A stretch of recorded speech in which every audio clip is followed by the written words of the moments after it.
to the zoo. Why am I here?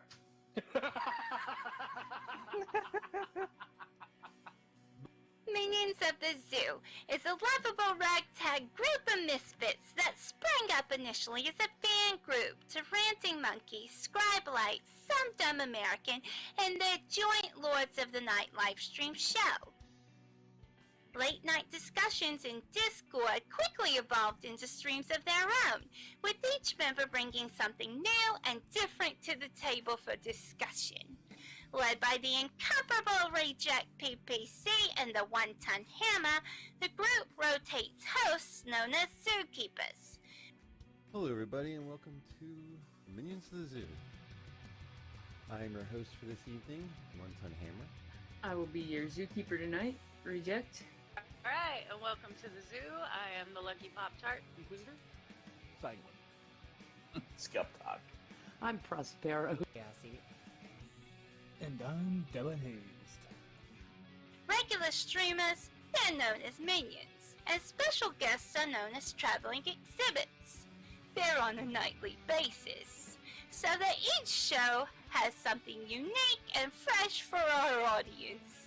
Minions of the Zoo currently streams at 10:30 Central Standard, 11:30 Eastern Standard Time. So, if you're not at work today or you're working from home, you may be wondering, what day is it? Todd has the answer for us. It's Monday.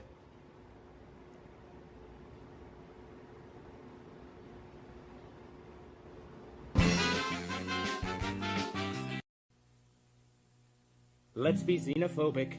It's really in this year. Let's find a nasty, slimy, ugly alien to fear. There's no more cutesy stories about E.T. phoning home. Let's learn to love our neighbors like the Christians learned in Rome.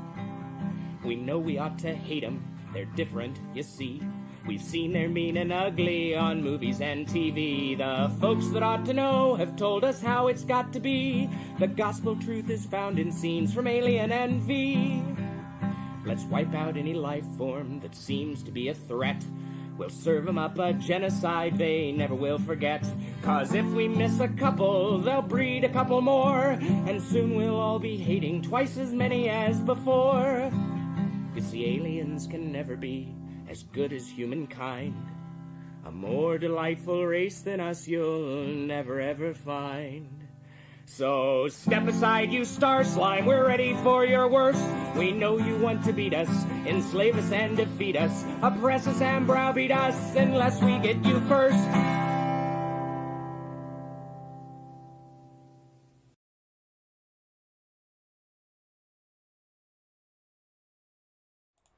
Good evening, everyone. Welcome to the zoo. I'm your zookeeper for tonight, Inquisitor. Not taking the day off today. Minions joining me are Mr. Adam. Hello. Eeyore. I hate artillery. And Wond'ring Lisa. Oh yeah.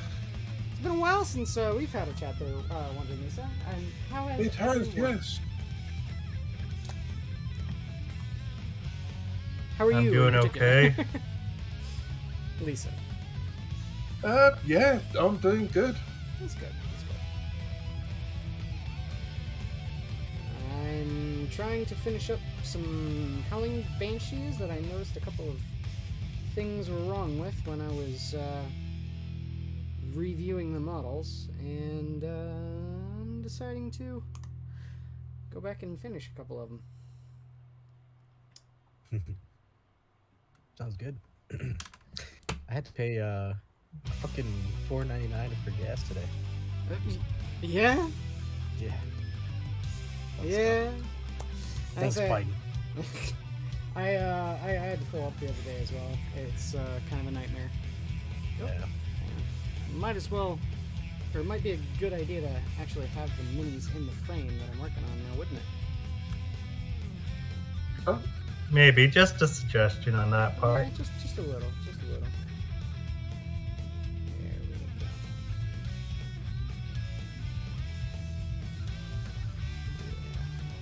Getting my Eldar ready. I don't have very many models for them, so it'll be pretty quick going, I think, to finish this whole army up. After I get them done, the next focus is going to be entirely on my roommate's Thousand Sons. Did the new Avatar come out yet? It's, I think, out now, yeah. You gonna get that one? No. The aspect shrines are supposed to be aspects of Cain. I contest that with what the fuck aspect is the warp spider supposed to represent? Especially when the warp spider is supposed to be this like entity that lives within the webway to keep non-Eldar spirits out of the infinity circuits and shit like that. It has nothing to do with Cain. So therefore, my interpretation of that is people saying that the aspect shrines are supposed to be aspects of Cain, they're full of shit. They're aspects of the Phoenix Lords that founded them. And so therefore, my particular kinsmen of the Samhain don't revere Cain. They revere Cernius. Which is the reason why I have so many Rangers.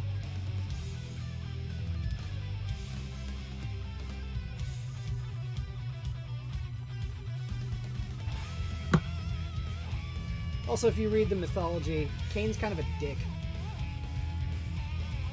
I mean, he killed a guy just because he wouldn't follow him, if I remember right. What are you talking about? Eldanesh? I think so. Was Eldanesh was pissed off at Cain because Cain was being a dickhead to all the other gods and decided to take a stand against him, and then he killed him. And that's the reason why Cain is known as the bloody-handed god. Because Azar cursed him so his hand would forever bleed. Yeah, because he killed Eldanesh. That kind of isn't he a peach? It kind of mixes with both the biblical Cain and and fucking Brotherhood of Nod Cain. Yeah, a little bit.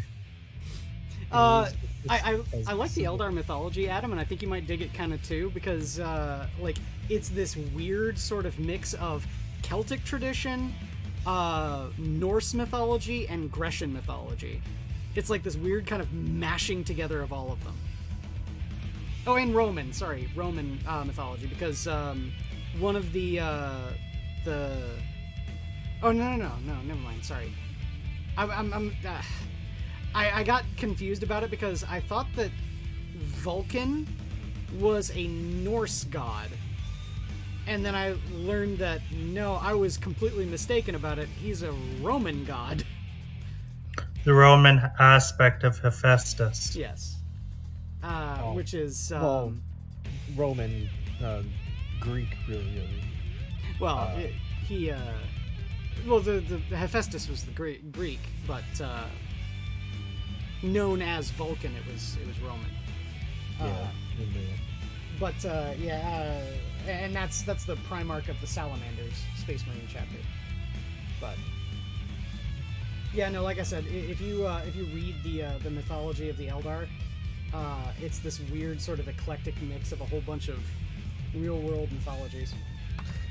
Shoot me some links to some areas I should look up into. I can let you read the Codex. It has the whole mythos right in the front of it. You know what's even easier is if there's a good YouTube channel that you would ascribe me to. Is that a word, ascribe? And that way I can listen to it while I'm at work. Because usually, like when I'm working on it, when I'm at work, I'm usually listening to podcasts or old comedy stand-ups and stuff, or biographies and documentaries and all that. So that's an easier way for me to. There is one in particular that if you want to get really into the Warhammer mythos and like story, I highly recommend, and it's on YouTube. There's a channel by the name of Baldemort. Baldy. Good old Baldy. He's pretty good. Yeah. Baldemort? Yeah. I can send you a link to his channel, Adam. He does lore videos about Warhammer, and he does good work. Baldy's a good YouTuber. I will also state, as much as this will rank quiz, as long as he sticks on lore, Arch is actually okay. Yeah, fuck Arch. Hey, he's good at lore. Tony's pretty good. Voldemort's better. See, I actually recently got into a new channel for watching or catching up on stories. I was watching Secret Wars, Marvel Secret Wars 1 and 2. Oh, okay. You know, some of the channels, they have a very good production and editing value on their videos, and it's easy to catch on with the story. And with me, like, seeing that stuff, it just, you know, it doesn't disparage me from wanting to pick up the books. You know, it kind of entices me because the art looked really good, so I want that, you know, to have it. So sure. I don't think I'll long box level yet, but definitely for the bigger stories. But yeah, if this balding guy and who does he say, Golden Arches guy? Yes, Golden Arches. Look that up. It's way better than Arch Warhammer. Okay, if you want another old school YouTuber, there's always Luton. Yeah, Luton is really good too. Luton? Yeah, I was just about to mention him. Yeah, because I mean, I love that type of stuff. You know, if it's, especially if they, you know, they have their and with me, I do a lot more like Invictus or Kings and Generals, and you know, watch up on battles, and they usually have their sources, so it's easier to gather the outside information from it. But with this, I mean, it's Games Workshop, so it's that's the source. Yep. I have to say, on Warhammer Plus the Lore Masters, it's very bland.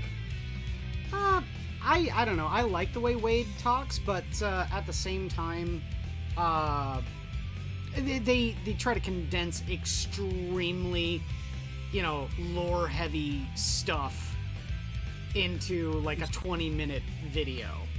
So yeah. Wade has to sit there and just crank out all of these, sitting there talking blah, blah, blah, blah, blah, blah, blah. I don't envy Wade Pierce at all.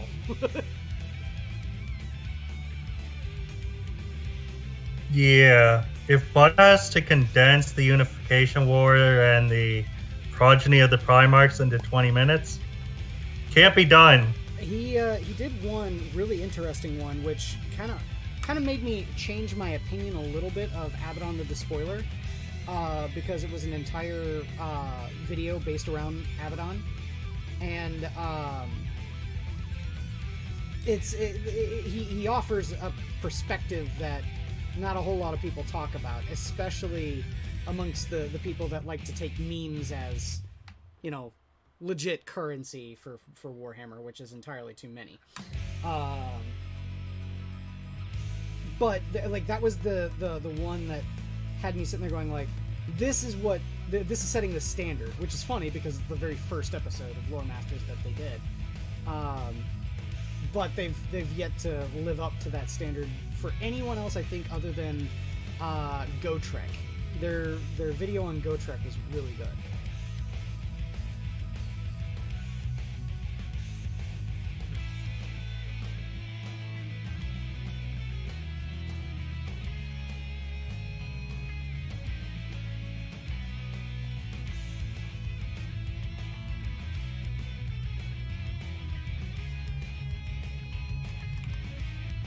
I have to say, partially with my bookkeeping ants, it does sometimes make me ponder getting some Tyranids.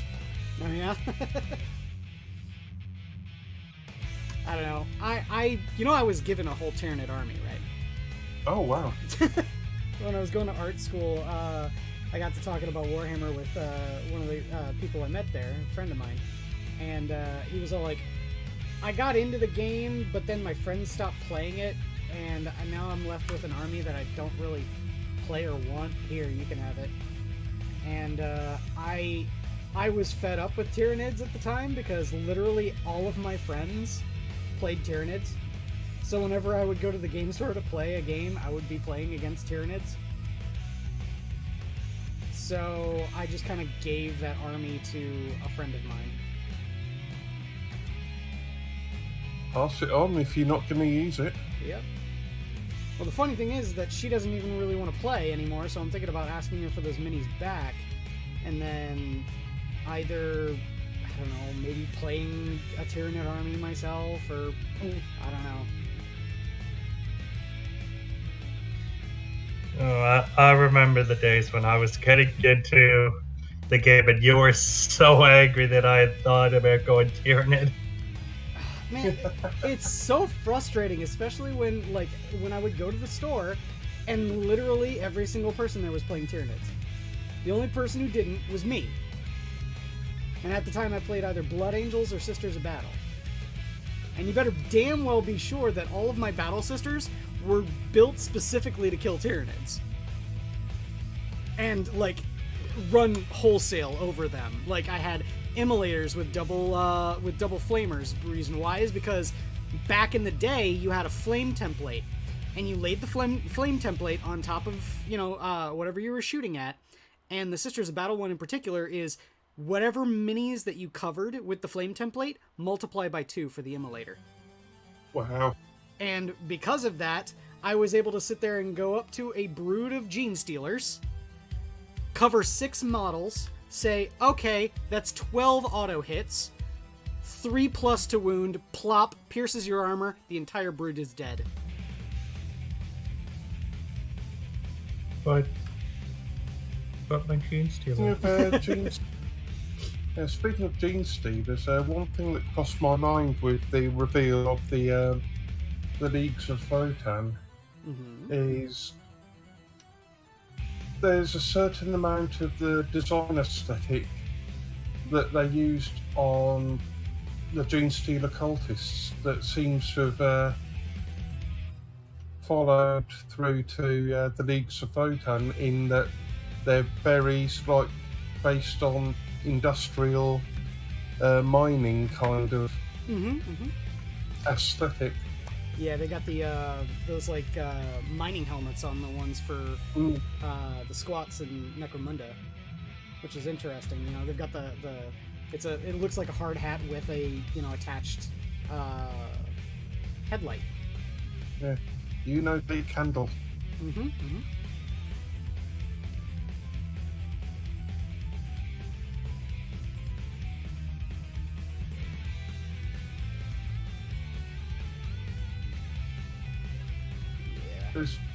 So you see so much stuff around, you think, oh, that would be really interesting to try, and that would be really interesting to try, and you know that if you followed through with it, you'd soon wind up with half a dozen different armies. Yep. No time to play them. Half a dozen? Lisa, I have 10. And I thought it was bad with 2. Yeah, I have 10 different armies. And granted, some of them are repeats just with different miniatures. I have a Cadian Guard list, or Cadian Guard army, and then I also have what can pass for a patrol detachment of Catachan Guard.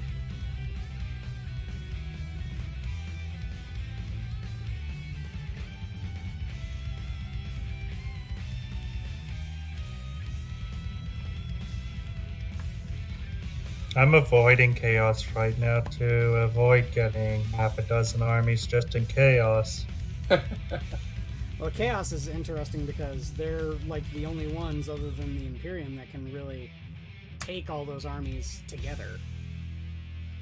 One of 3 super factions, in my opinion. Yeah. I think when it comes to chaos, I'd be most likely to do Thousand Suns, but there's just doesn't seem to be as much army variety as I would have liked. Yeah.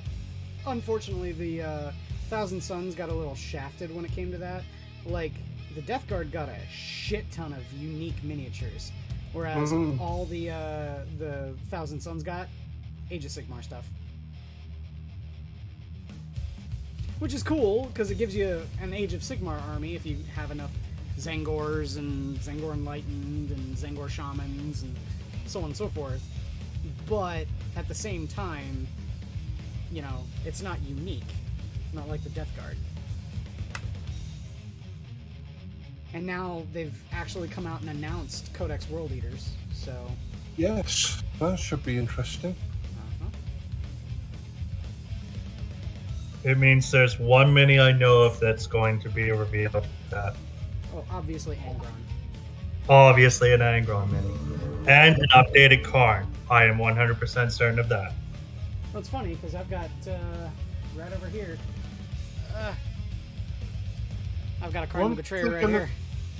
Wonder if they're going to do Word Bearers Codex. A Word Bearers Codex? Probably not.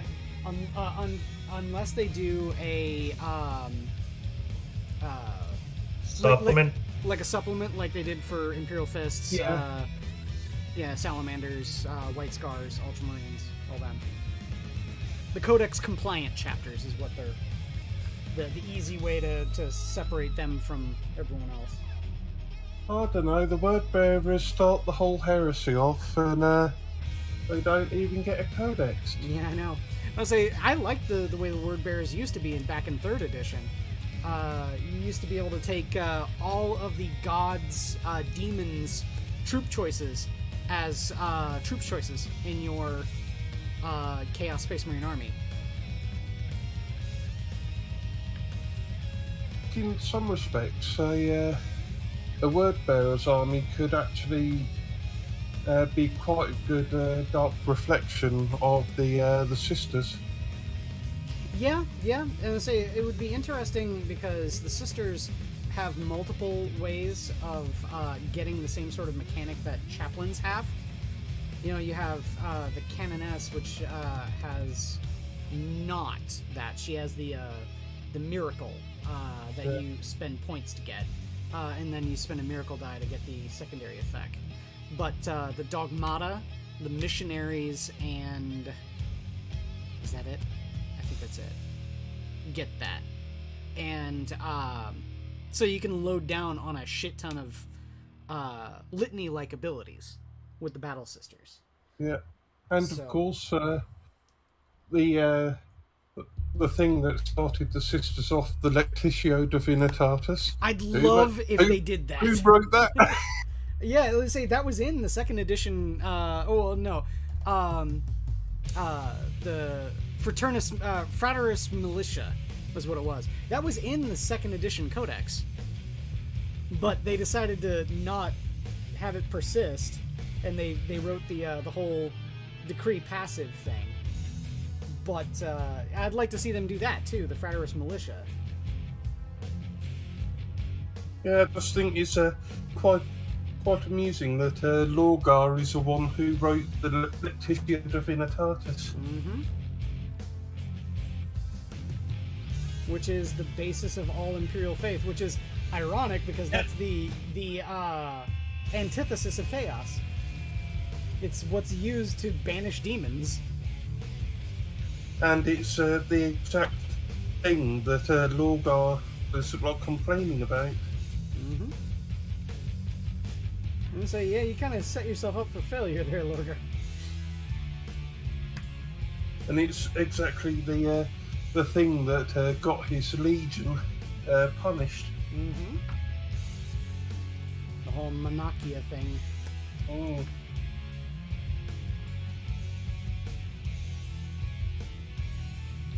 But he should have known he would eventually be worshipped as a god.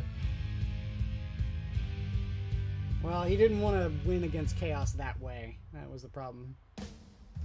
The Emperor is not omniscient. Well, unfortunately, due to the fact that he got the shit half kicked out of him, that's the only way left. Yeah. Which is why he doesn't, or he didn't tell Gilliman to go back to the way things were.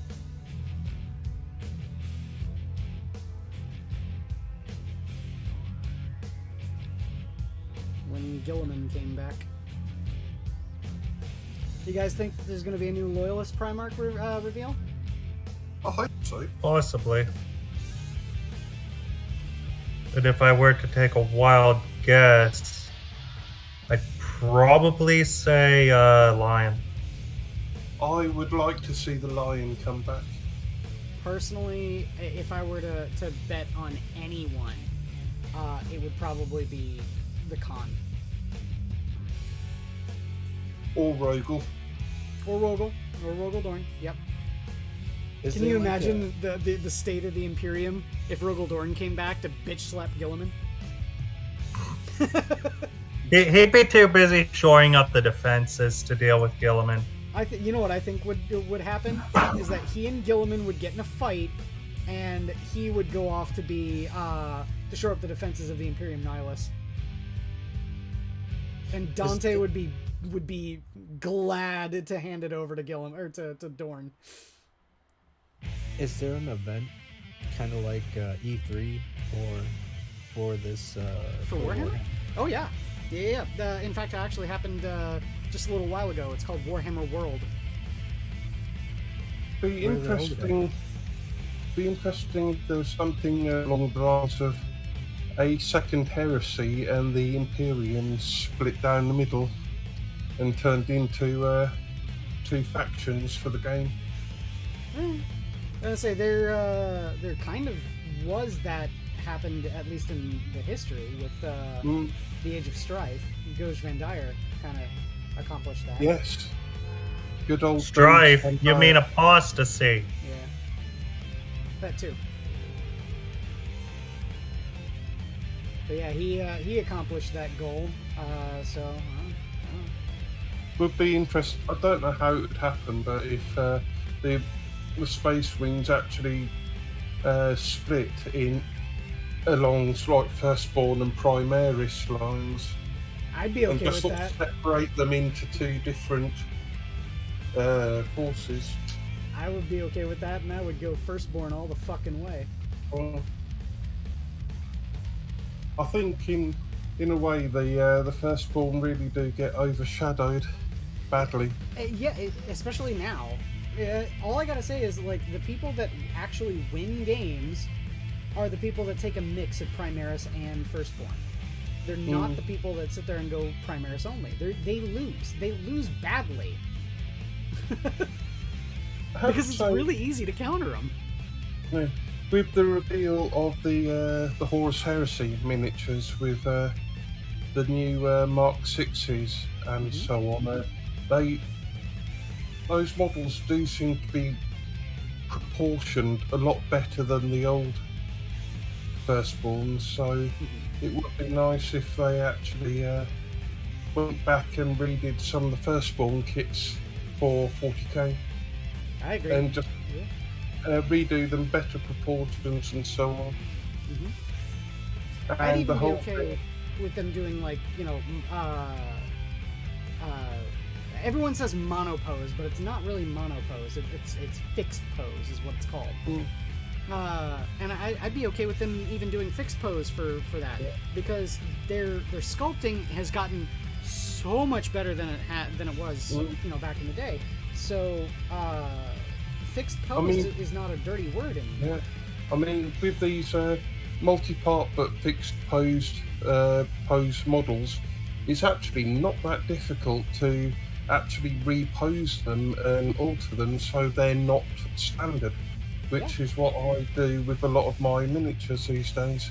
Yep, yeah. It's a really easy thing to do, so long as you know where to cut and have modeling putty and have the experience and confidence to do so.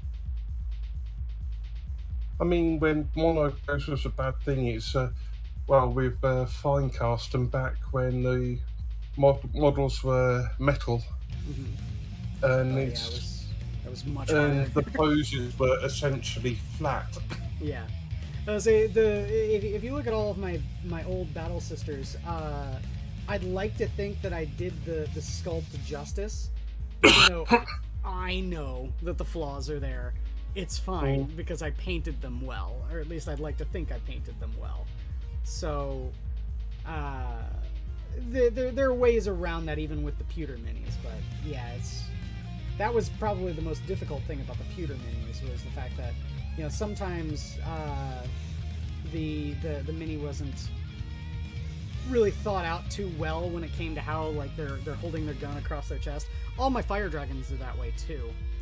Although I will say there are some of the old metal minis that are still really nice sculpts. Oh yeah, I agree. My my Blood Angel Chaplain that I painted is a metal mini, and I absolutely adore that sculpt. It's like some of my Space Marine Vipers have got old metal torsos, and they're not the best sculpts in the world, but so long as there's not too many of them that it's going to stick out, they add a bit of nice variety. I agree 100%. I say it's the fact that a lot of people just really didn't like the metal minis and were clamoring for the multi-part posable stuff, and I'm all like, yeah, so long as the sculpt is good, and you know, back in the day, the best way to get a good sculpt was to get it metal, period. You were going to have more detail, you were going to have more opportunity for detail on a metal mini than you ever were plastic, because plastic back in the day was pretty primitive. Yeah, certainly with the Tau ethereals, the best ethereals are still the old sculpts that were in metal. Apart from Anshi, I cannot stand. Aspect warriors are all pewter. There you go. There's my Banshee, one of my Banshees. Except the only aspect warrior I have that's not pewter are my Dire Avengers. That's it. All of my other ones are pewter. Yeah, the Banshee one aspect is a really nice sculpt. Oh, I love the old Banshees. They look so great. I say I don't like the new one because here, like an example here, I'm holding the Banshee up on screen. Screen is caught up. If you're looking at the stream, you see how there's like this curve at the top, and like the top of the mask becomes this like point up near the top. They don't have that anymore.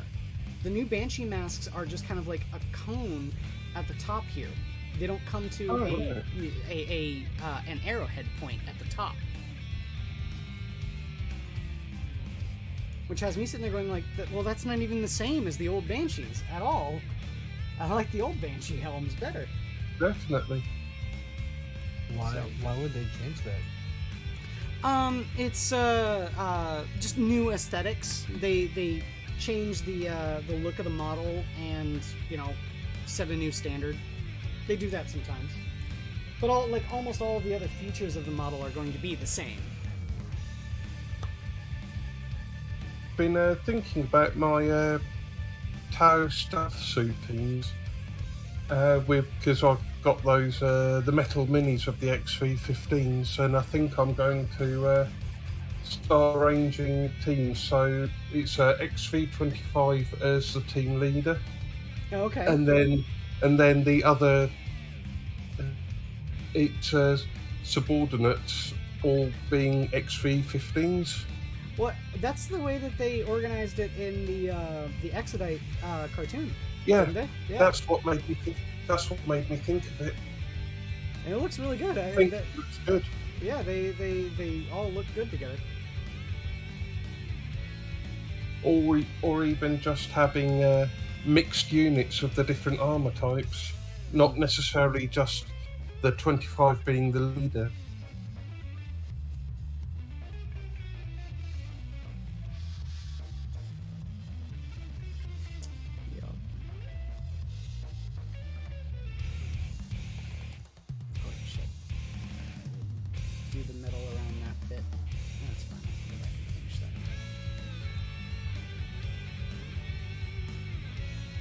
Yeah, I feel sorry for Drakari players with so many of their units having been rotated out of range.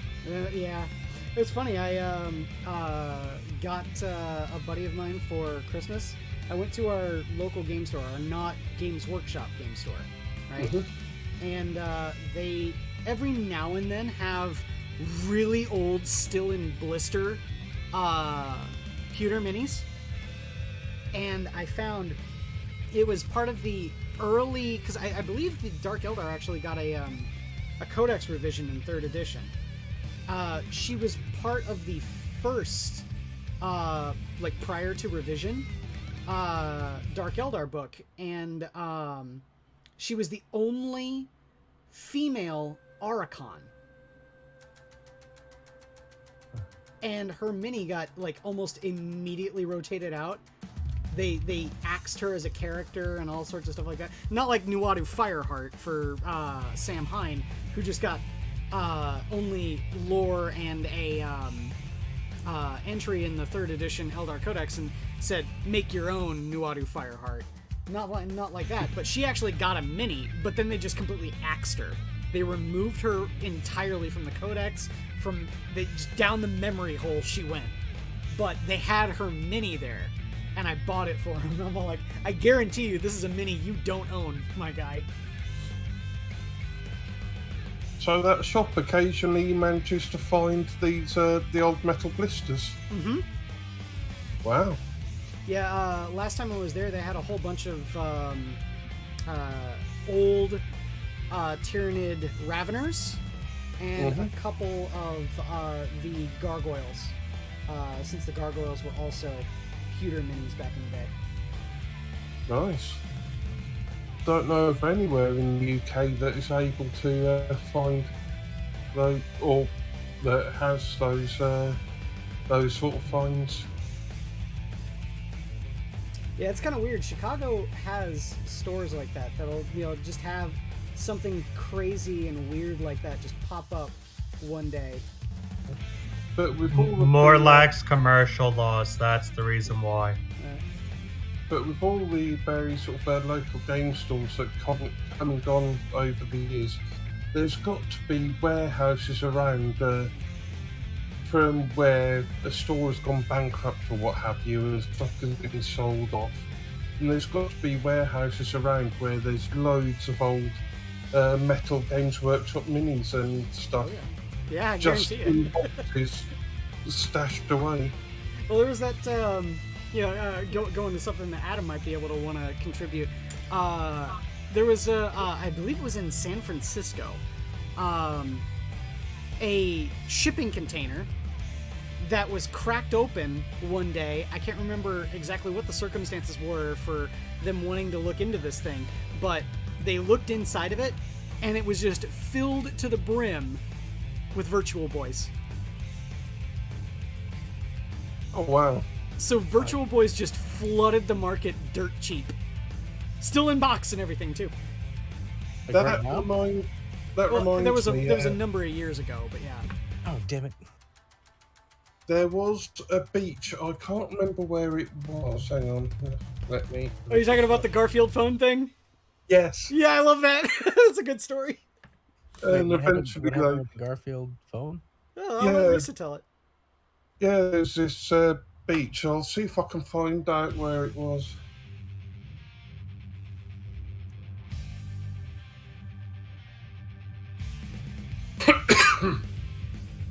Oh.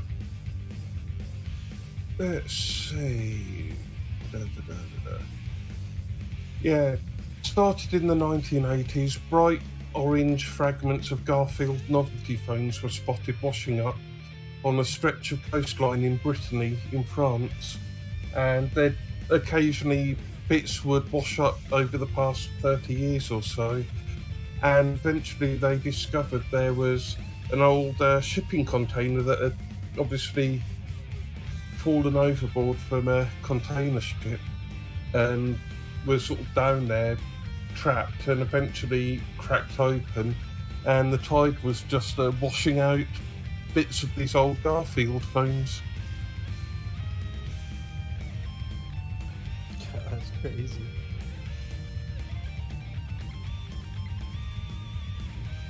So for the ones that are craving those novelty items, just to go spelunking in the ocean, you might find something. I've got to say, those phones are really ugly. They are.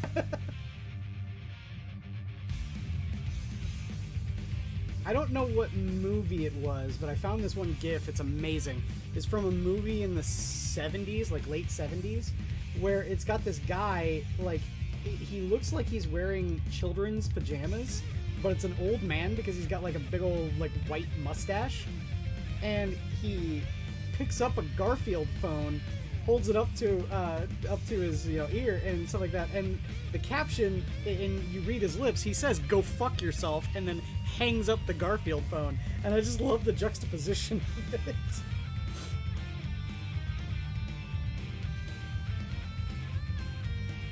I have no idea what movie it's from, but yeah.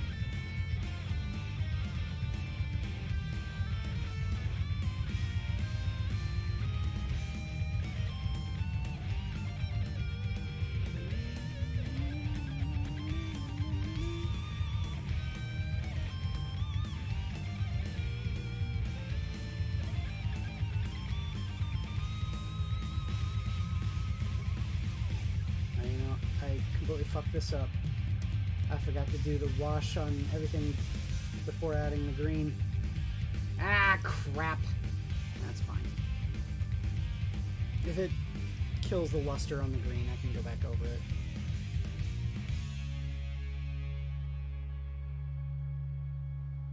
Or if it looks suitably grimdarky enough, I'll just leave it.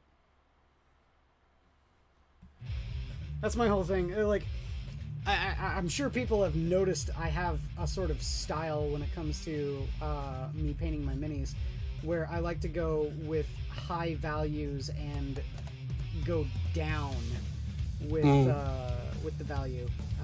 So it's like, I like to shade down rather than highlight up, which is what a lot of people like to do. So it makes my models look dark, dingy, dirty, and war-torn. Which is the goal, really. Yeah. Even my Eldar. It does bug me sometimes when people sort of complain about they don't look grimdark enough, and it's sort of, yeah, that's down to the person who's painting them. Mm-hmm. Well, the thing that gets me is when people sit there and complain about models not looking, suitably gothic enough. For Space Marines, it makes sense. Like, it's cool if they do have that gothic sort of edge, if you're going for something like Black Templars. But, Ultramarines, who are supposed to be more soldier than they are warrior, monk, priest, right? Like other Space Marines are. It makes sense if they are tactically driven rather than dogmatically driven. Yeah. And Dark Angels, it's much more medieval Europe. They look like knights, so yeah. And TUES certainly aren't gothic. Yeah. I remember I've heard that said about the Imperial Guard too. I'm all like, I think you're confusing the fact that the Imperial Guard are an army first, and devout, loyal followers of the Imperial Creed second. If you're looking for the religious faction, play the Sisters of Battle, not the Imperial Guard. Plus, with the Imperial Guard, it's all down to their homeworld point of origin. I mean, Vostroyans, they're heavily sort of like Russian.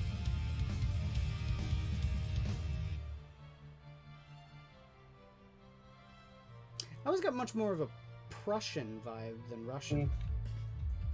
The But with Valhallans are the ones that are... great coats and the big bearskin hats and so on. Yeah. I say the Valhallans are the ones that look like the red army. Yeah. With Vostroyans, I get a Cossack feel. Yeah, okay. That's what I was thinking of, yes. Yeah, Cossacks. That makes a little bit more sense.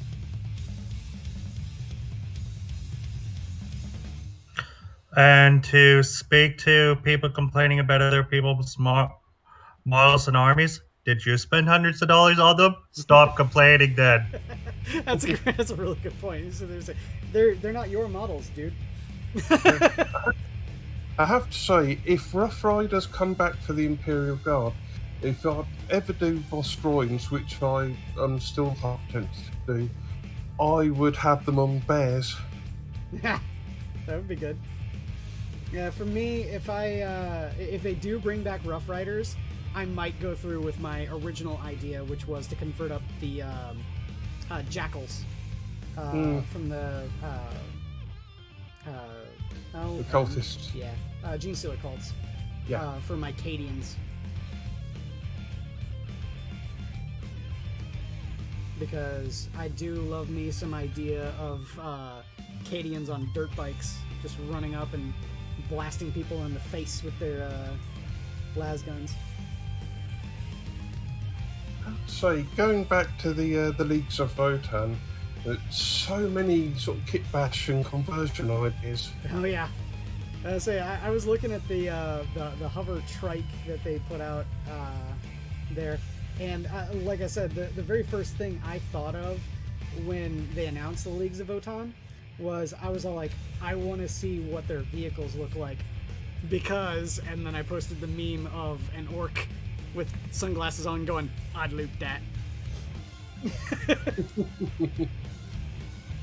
Yeah, because my first thought was,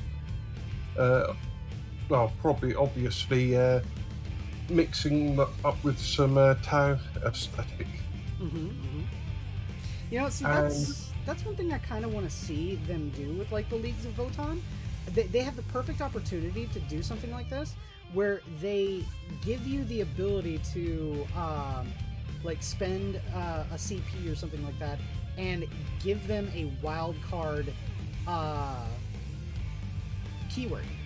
So like you could give them a wild card keyword of Tau, so then you can soup in the Leagues of Votan with your Tau. Have it be like they applied for for a position on the Tau sort of intergalactic council. I could almost see the Leagues, at least in part, being affiliated with the Demiurge, who are of course affiliated with the Tau. They are, yep. So like the Demiurge would be one way in, like there's all of these sorts of things that I could see the Leagues of Votan going and doing. And I would, that would be such a cool sort of idea if they did that. So you could have like Fallen Demiurge and have them join Chaos. You could have, or not Demiurge, Leagues of Votan, have them join Chaos. You could have, give them the Imperium keyword and they can be souped in with the Imperium. One thing that did cross my mind a little while ago was actually have obviously sort of a custom sort of sub-faction thing going on, and actually have it where their Votan was actually placed on an old Necron tomb world and has been infected by Necron code, and then actually kit bash them in with Necron aesthetics. Oh yeah, that would work. With all nice green glowy effects. One thing that I'm kind of disappointed that they squatted, if you will, from Necrons was the pariahs. Under the old lore, before they did their massive retcon of the Necrons, which, don't get me wrong, that was a good thing. I like the retcon of the story of the Necrons, where instead of being slaves to the Catan, they enslaved the Catan. That's cool. But I liked the idea that the Necrons were taking human pariahs and infecting them with like all sorts of techno-organic viruses and stuff like that, and turning them into these like Necron human cyborgs. That was a cool idea, and they just kind of scrapped it entirely. Pariahs are now no longer a thing. Yeah. Did you ever read or listen to The Infinite and the Divine? Not yet. That is on my list of things to listen to. Oh, it's so good. I will say this. I'm hesitant to it because I really, really hate Trazyn. But with the way the guy who does all of these, all the performances, the squabbling and so on between Trazyn and Orican is just so funny. Well, see, that's the thing, is that, like, I'm perfectly happy with the rumors that I've heard, because I really, really, really want to see Creed escape the Tesseract Labyrinth and bitch slap Trazyn before leaving his collection. Because if there's anyone that's gonna do it, it's gonna be Creed. Yeah. Just sort of the voices and everything, just you don't really have an idea of what Necrons might sound like. And he manages to have them come across, they almost sound sort of vaguely Egyptian in terms of accent, which I think is quite good. Have you watched the Hammer and Bolter episode that had Trazyn in it? Yes. Yeah, that was really good. I really like their portrayal of the Necrons in that.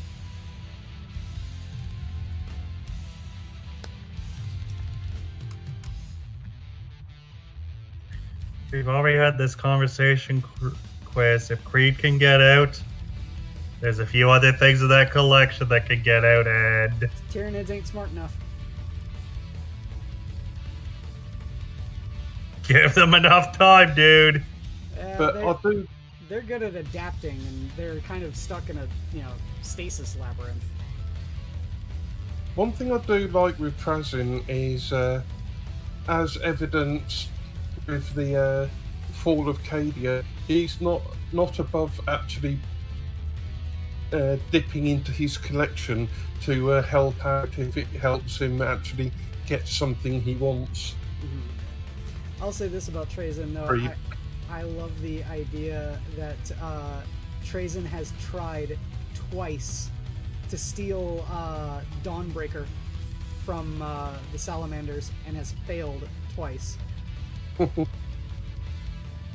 The current Salamanders chapter master beat the shit out of him.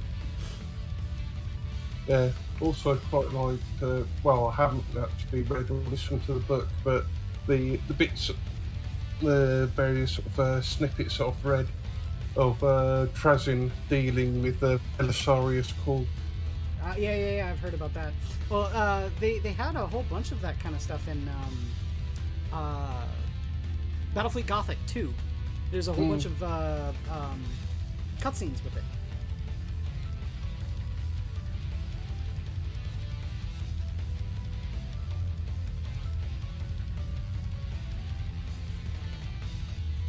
Also, I didn't know it was Trazyn that dealt with Call.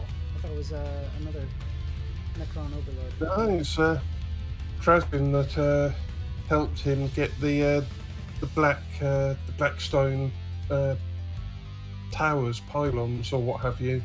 Get them online to help try and keep chaos at bay. Well, everyone keeps on saying that the Noctilith pylons from Cadia were destroyed, but that's not true. One of them was saved, and it's currently a war memorial on New Cadia. And of course, with Trazyn helping out there, it's because of him that, was it Celestine, was released after however many hundreds of years locked away in a Tesseract vault. It was also it was a Necron Tachyon arrow that infected Inquisitor Greyfax with Necron nanomachines. That's it, yeah. That saved her from being corrupted by chaos, but it led to some almost heresy with her, having to admit that the Xenos helped her, and she has purged herself of all of the Necron nanomachines with the help of Belisarius Call, of course. Of course. And Cole probably didn't do it out of the kindness of his heart. He wants to study those little fuckers. Yeah. Because that's the Mechanicus for you. thing that was probably the most frustrating about hearing all of these stories from that time period was that the Sisters of Battle still didn't have a codex at that time. Oh, yeah. So you had, like, Saint Celestine, you had Inquisitor Greyfax, and no Battle Sisters. You had to take Inquisitor Greyfax and Celestine with any other Imperial army other than Battle Sisters. Because all they had was the Index.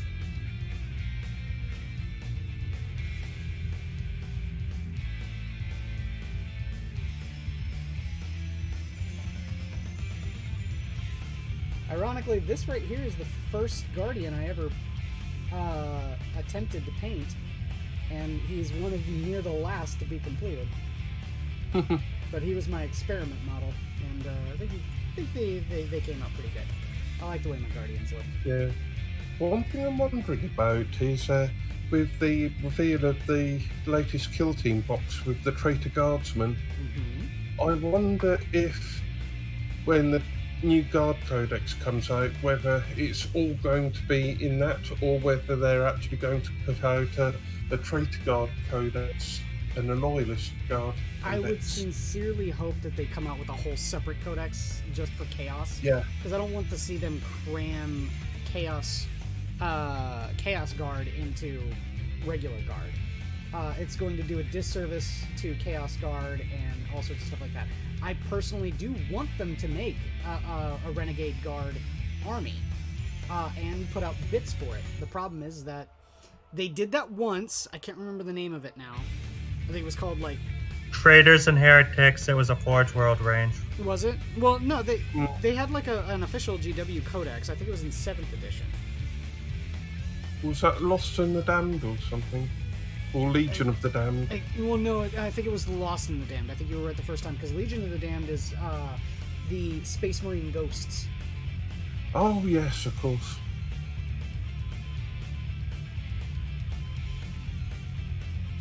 Which kind of got squatted, kind of. Because they were part of the Index, and the Index has been turned into Legends.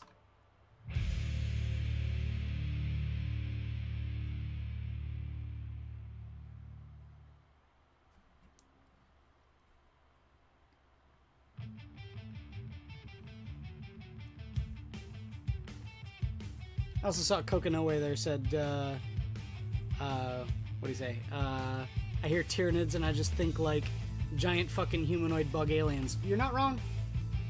That's exactly what they are, my man.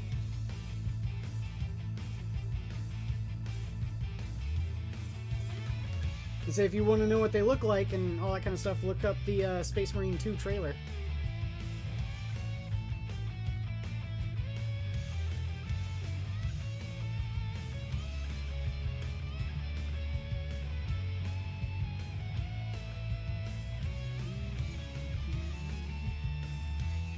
I have to say, one thing I could see them doing is coming out with these, like, the sub-faction, like they did with sub-faction books with the various Space Marine Legions, actually doing something like that for Traitor Forces, to just expand on the Codex. So have one for Traitor Guard, one for Dark Mechanicum. Yeah, that's the one thing I was gonna say. I want a Dark Mechanicus faction. Yeah, I really want them to do that. I want them to do a Dark Mechanicum. I want to see them do a Traitor Guard, all that kind of stuff. I want to see them do that. Chaos should have just as equal number of factions that they can pull from as the Imperium. Yeah, I mean, even if it is just one of these secondary codexes with the additional content and maybe sort of conversion kits for the main box sets. I could be okay with that. I really could. I mean, with the reveal of the heresy stuff, made me wonder if they might go that direction with what they've done with you got the sort of the box set of the units for the Mark 6 and so on, but then you got boxes with boxes of heavy weapons and stuff separately. Yeah, I could see them doing that. I mean, the major thing for the heresy stuff is the fact that they're kind of behind the 8-ball on that, because, you know, all of the heresy stuff used to be Forge World only, and now they're like shifting it over to GW proper, so they're you know, having to release all of the stuff they already had on Forge World in GW in plastic. So it's kind of like, you know, just rehashing stuff that they've already done. Yeah. They've got to get Forge World out of resin. Yeah. I mean, I could see them keeping resin for certain things and it making sense, like Titans. But resin for things like the Manta. Yeah. Well, yeah, the Manta I could see being resin still. Like the really, really big stuff, be resin. Yeah. But things like, you know, Contemptor Dreadnoughts, really? Things like, Leviathan Dreadnoughts, really? Why do those need to be resin? They don't need to be resin. The Knights, too, like the Cerastus and, you know, all those. Those don't need to be resin. I do like the look of that new Heresy heavy tank. Oh, the, Kratos. Yeah, the Kratos, yeah. Is that, or, I thought it was the, it's not, no, the Gladiator's the Primaris one. Fuck, what's the name of it? You talking about Sicarians? No. It's gonna be in the new... Kratos. It's gonna be in the new box. Yeah, it is a Kratos heavy assault tank. But that is bound to come out with 40k rules. Plastic starter set launch box.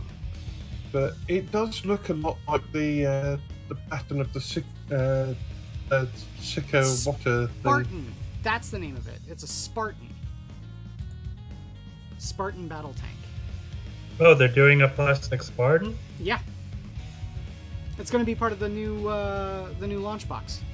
It's going to have 2 characters, 1 Contemptor Dreadnought, 10 Cataphracti Terminators, 40 Mark III Space Marines, and a Spartan. Quite like the Deimos Rhino. I'm going to say my roommate has 3 Deimos pattern rhinos. The only Deimos pattern I have is an old Sisters of Battle Immolator.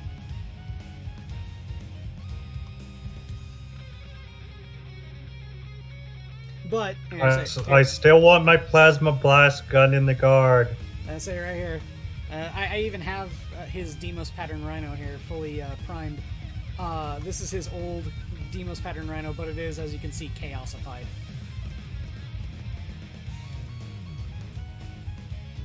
I'm going to be painting it Black Legion is what he wants it to be painted. So. Nice.